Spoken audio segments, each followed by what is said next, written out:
Hello friends, welcome to my channel Dhruvika classes. तो आपने मेरी कल की वीडियो देखी होगी, हिस्ट्री चैप्टर नंबर 1 हड़प्पा सभ्यता के ऊपर मैंने बताई थी। आज है उसका पार्ट 2 जो चैप्टर नंबर 1 है, ईंटें, मनके और हस्तियाँ, हड़प्पा सभ्यता। मैंने बताया था कि उन्हें ईंटें मिल गई थी बहुत सारी और उन्हें लगा था कि उन्हें पता ही नहीं था कि ये कोई सभ्यता थी। यहाँ पर उन्हें लगा था कि कोई घर की ईंटें हैं या कोई मतलब उन्हें नहीं पता था कि कोई सभ्यता की हैं या यहाँ कोई सभ्यता थी, मकान होगा वगैरह वगैरह। उन्हें लगा होगा बहुत सारा बात नष्ट हो गया, दफन हो गए, जैसे उनकी ईंटें में निकल रही हैं। उन्होंने ये सोचा ही नहीं कि वह सभ्यता होती है या हो सकती है। ये स्थान आधुनिक समय में पाकिस्तान में है जहाँ में खुदाई चल रही है।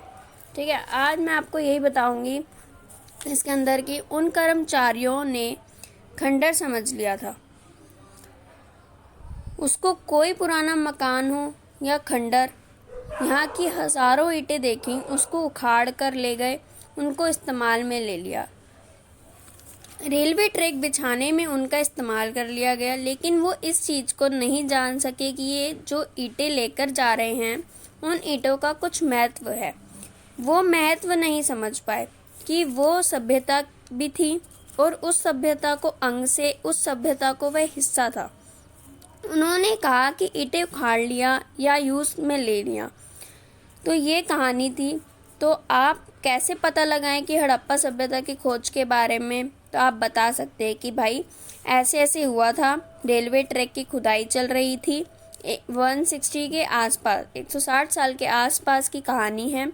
उन लोगों को ईंट मिली, वो नहीं समझ पाए कि ठीक है, वो नहीं समझ पाए। ठीक है, यहाँ पर वो नहीं समझ पाए कि क्या है ये, बस वो ये समझ पाए कि ईंटें हैं और इसका इस्तेमाल करना है। तो इसके बाद में जाकर पता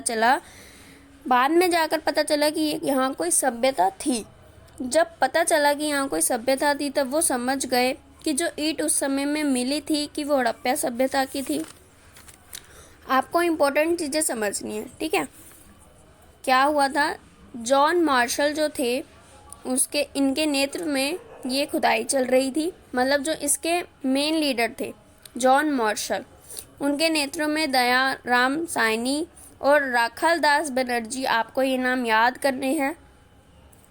दयाराम साहनी ने क्या किया, 1921 में हड़प्पा की खुदाई करी और दयाराम साहनी ने कहा कि खुदाई की है हड़प्पा की। कब? 1921 में।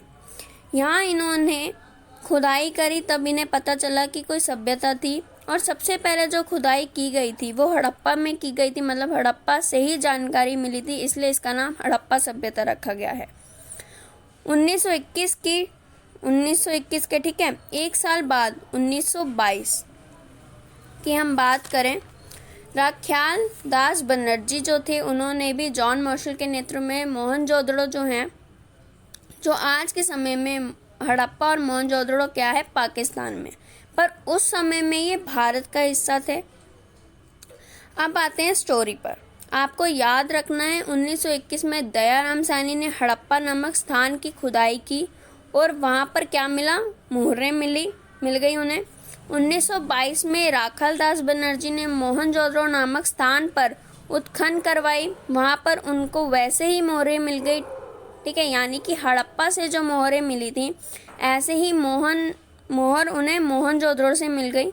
मतलब दोनों मोहरों का अध्ययन किया गया, उनको सामने रखा गया जो पुरानी चीज़ों को तोड़ते हैं। उन्हें जब अध्ययन किया गया तो अनुमान लगाया, मतलब अंदाज़ा लगाया कि जो उन्हें मोहरें मिली हैं एक ही संस्कृति के भाग में से है। 1924 में भारतीय पुरातात्विक सर्वेक्षण के डायरेक्टर, उनका जनरल, जिनका नाम था जॉन मार्शल, उन्हें पूरी दुनिया के सामने घोषणा की। उन्होंने अनाउंस किया कि एक नई सभ्यता की खोज की गई है जिसका नाम रखा गया है हड़प्पा सभ्यता।